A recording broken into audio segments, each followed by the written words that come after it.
Good evening, I'm Jared Levinson, veterans attorney with Bill Uran, a Vietnam veteran. We're here today at a special Veterans Day weekend to honor all of our military veterans who have served our country over the years.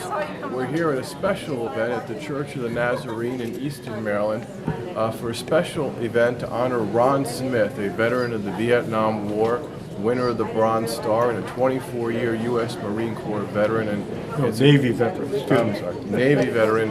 Ron Smith served in Vietnam with Marines. He was a Seabee, stayed there for about 12 years, got out of the Navy and came back and was a submariner for 12 more years. And he's here as a guest, and this is being put on for him, along with the disabled American vets who have helped him and other veterans in trying to stabilize their lives as they've come back from wars and other things that the U.S. government has sent them off to do.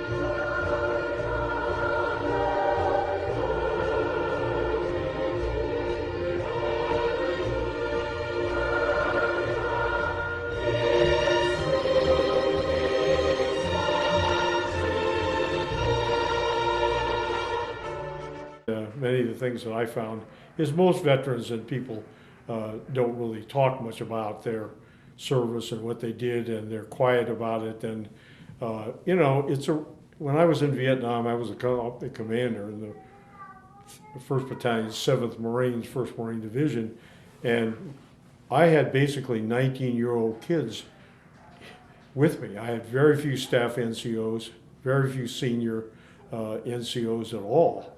And most of the work had to be done by brand new lieutenants who, fortunately, I'd been instructor at the basic school and trained these people. And second of all, by young corporals who were basically 19 years old. So when they came back from Vietnam, they were young, and most of them had no family. You know, an awful lot of guys who were served in the service had very limited in the way of family to go home to. I fortunately had a wife and children to go. I was older, but so many of the guys I was in the hospital with really had nobody to help them. And except for the VA, there wasn't anybody really around taking care of us. There were a few people that helped, but you know, most guys, and the guys I knew as a kid from the Second World War, I mean, very few of them talk. Once in a while you could get these guys to talk. I mean, some of these people I started talking to as a kid, they were in the Battle of Bulge, and they didn't hardly say anything about it. I mean, this was a terrible battle, and most of these people hardly said a word about it. I remember sitting with a group of guys. We were building a community center in San Bruno, California. I was a kid just helping, probably in the way more than I was helping. And a lot of the guys who were working on this was going to be a veterans building, and a lot of guys working on this thing had relieved some of those camps that the Germans had, and they said they just couldn't believe what these people had done. I mean, they just were, it was unbelievable to them. And many of them, because of the drama of it, they just simply have never really talked very much about it. I've read in several books, so I think it's true, that General Eisenhower took George Patton and all the other generals to see those camps, just to tell them. He said, here's what you're fighting for. And you know, old blood Gus George Patton was so upset with it that he had to go outside and throw up. I've read that in several books, so I think it's probably true. But you can imagine if a guy like George Patton, who had fought in a number of wars, the First World War, and also on the border with Blackjack Pershing, you know, he'd been around war for a long time, and you think, wow, he'd be through with that, and it wouldn't be bothering him. But those camps really bothered them, and you know, but guys don't want to talk about that kind of stuff. And when veterans get together, it's amazing. Most of them remember all the dumb stuff that went on and funny stuff. And you remember this guy did that, and you know, remember we went off and got drunk or something. And you know, they try to remember the good times and not the the terrible hard times. And I think that's one of the problems with Veterans Days is veterans keep it all inside. Oftentimes, I'm told stories for the first time that these folks have been in various conflicts and they've never really shared much of this with anybody. And they'll tell me this is the first time. I've been thinking about this for years and wanting to tell this story to somebody, and usually it relates to something that happened to them something very serious that may have affected them physically or emotionally in a way they never discussed before. Interestingly enough, I had this happen in my own family, which was something that I found out after the fact. It was the first time that this particular person discussed this event. My uncle, who's my mother's brother, who's now passed on, but he had served for 2 years in the Pacific in World War II. And he told a story to me that I assumed he had told to someone else in the family before, which was that he was in a line of ships. He was in a convoy of ships, and a kamikaze pilot hit the ship right in front of his and literally blew it out of the water, killing everybody on board. And he was on deck of the ship right behind that ship and witnessed this event. And he told me that story right after I had gotten back from spending a year doing some work in Indonesia.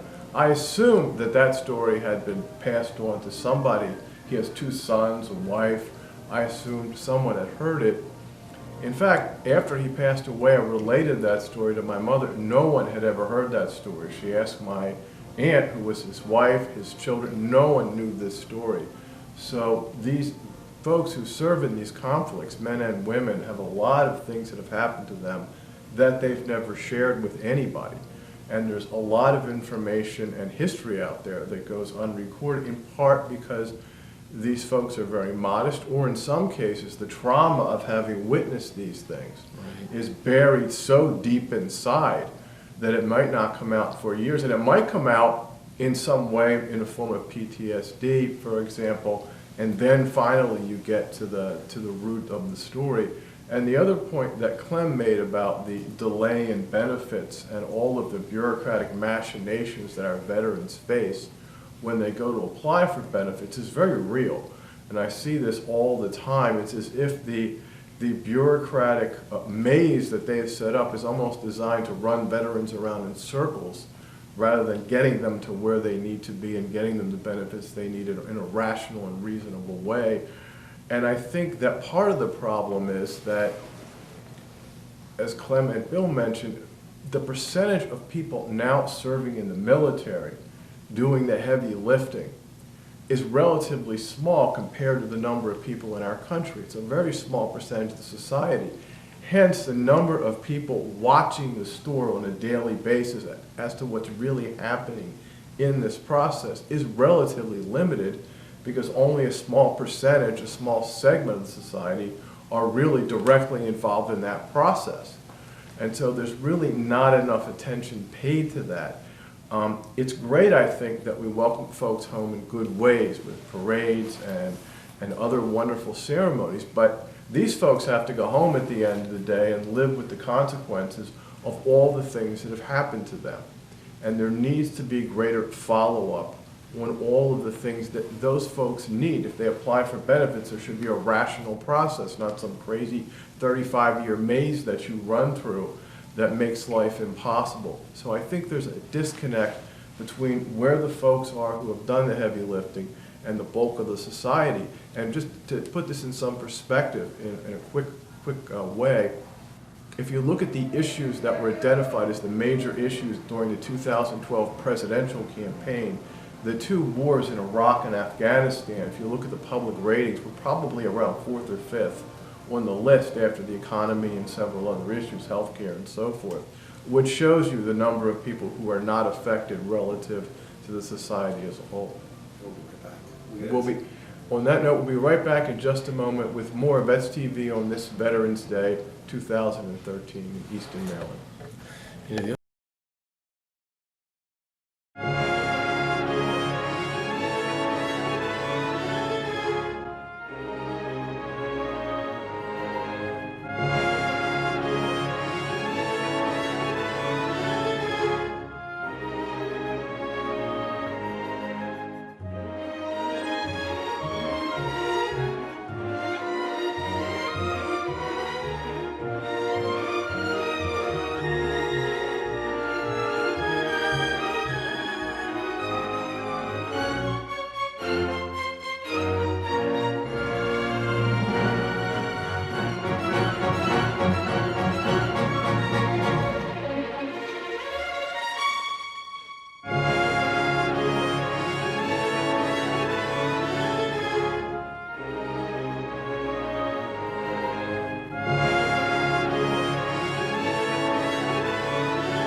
Tandem Antiques. Customers are surprised by the size of our antique center, our range of quality antiques, parking, and access to the building, and how the room settings are individually displayed to allow customers to visualize pieces in their homes. We offer educational events with knowledgeable speakers to promote interest in antiques to our younger generations, collectors, and antique dealers. We offer an opportunity for new and established customers to become caretakers of a piece of history, which is as green as it gets.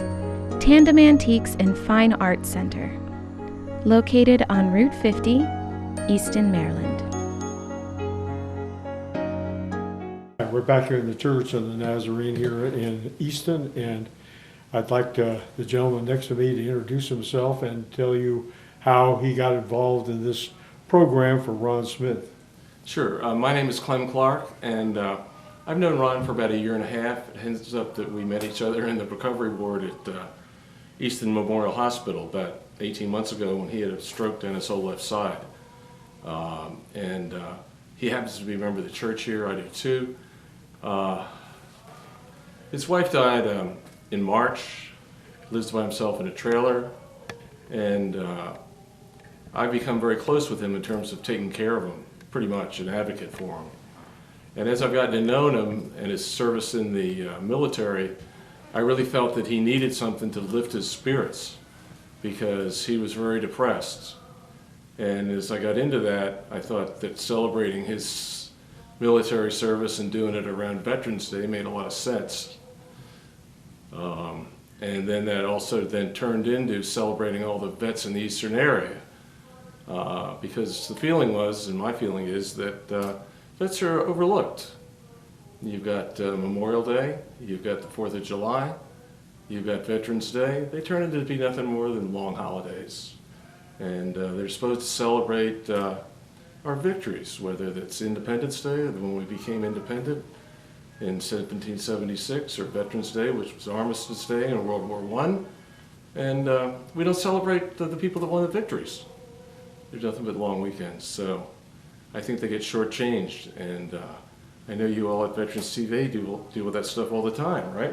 That's true. So I felt that this was an opportunity to make it a broader offering than just one vet, and it was an opportunity to try and help him, give him a reason to live, as opposed to having had some tragedies in his immediate life.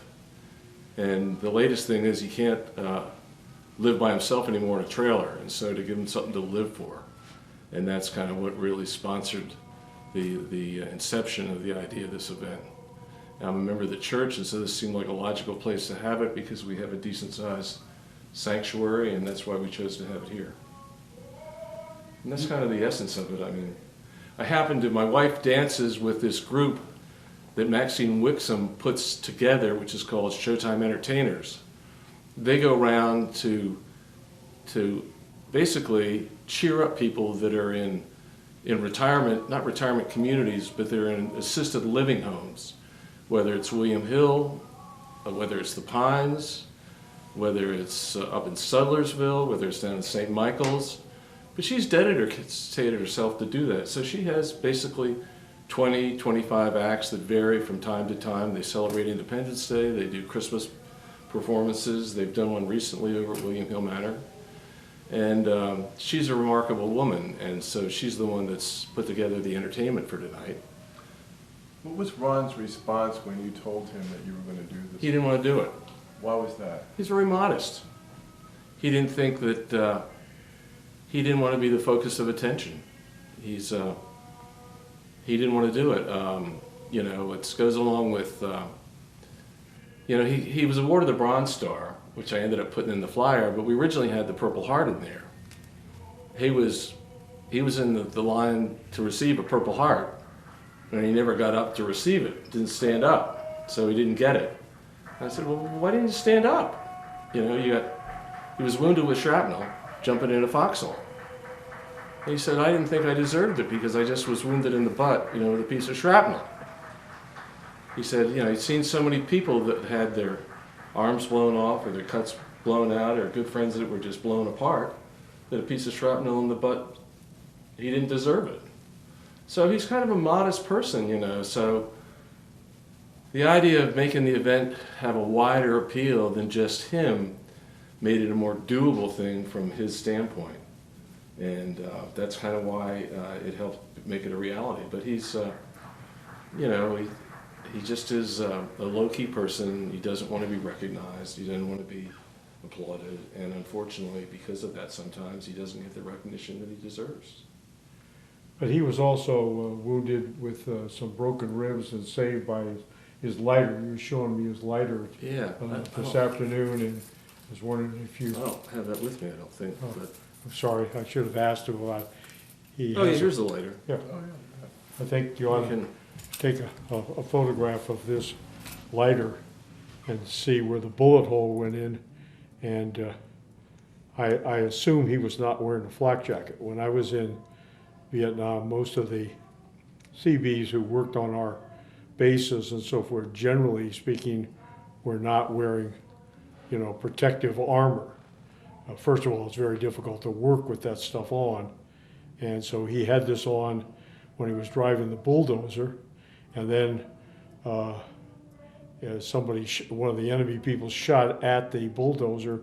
Ricochets came and hit his chest, and this Zippo lighter saved his life. And you can see where the bullet went through, and eventually he got several broken ribs because of that. Fortunately, and he was knocked out for a period of time. Fortunately, the Marines who were with him, he was running a bulldozer for them, opening up fields of fire, and the Marines were able to kill the guy that shot him. But, you know, he took the brunt of this particular thing. Generally speaking, we didn't use Seabees as part of our Marine Corps operation. They were supposed to be just doing engineering work for us, but in this case, he was out with his bulldozer and he got caught in the middle of it. So that saved his life. Thank you for showing Yeah, that. he did two things basically at forward bases. He did fields of fire, clearing fields of fire, and the other thing he did pits for howitzers.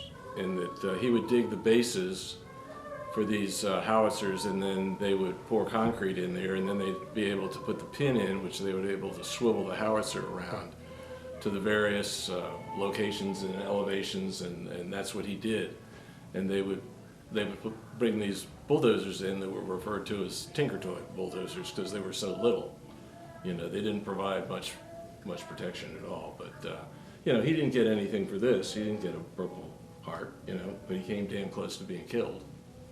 You know. I think it's important to realize that Seabees basically were construction people, and they were not, you know, supposed to be in the front line. He got out there, and unfortunately, many times snipers and other people would take on anybody that happened to be in the area. The fact that he didn't have a flak jacket didn't make a whole lot of difference to the VC or MVA that were shooting at him. So, but he just happened to be in the middle of this particular thing.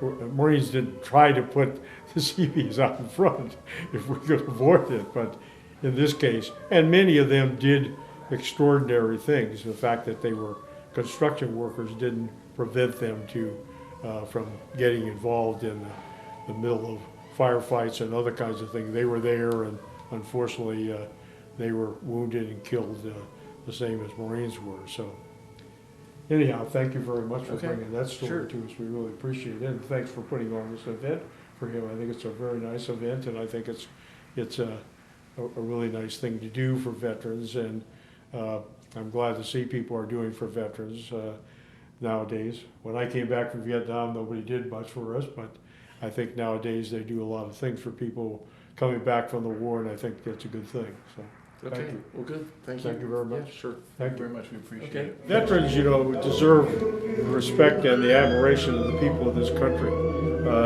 And there's no doubt that because there's a very small percentage of people serving in the military, and we kind of call it a professional organization now, and these are not draftees, that somehow the American public has lost contact with the veterans. But I don't think that the American public wants veterans to not get their benefits and be treated poorly. I think they need to be treated with respect, and I think that most people want that and want the government to do their job as they should be doing, taking care of these guys who have sacrificed so much.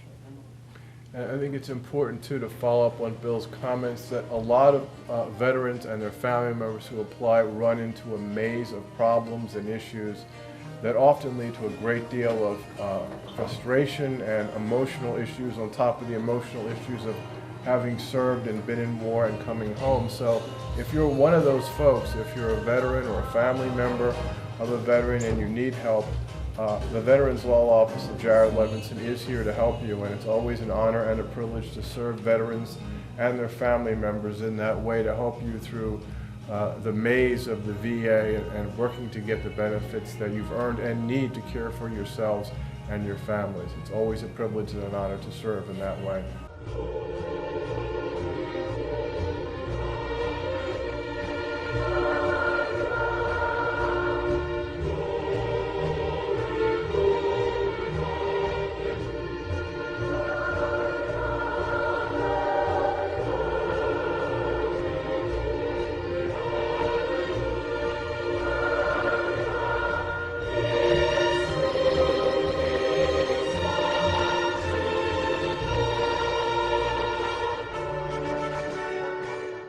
On behalf of Bill Uran and myself, Jared Levinson, I'd like to thank everyone for watching this edition of VETS TV on MCTV, Channel 15 in Eastern Maryland, on this Veterans Day 2013. Thank you, and we look forward to seeing you again soon. Tonight, thanks.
Tandem Antiques.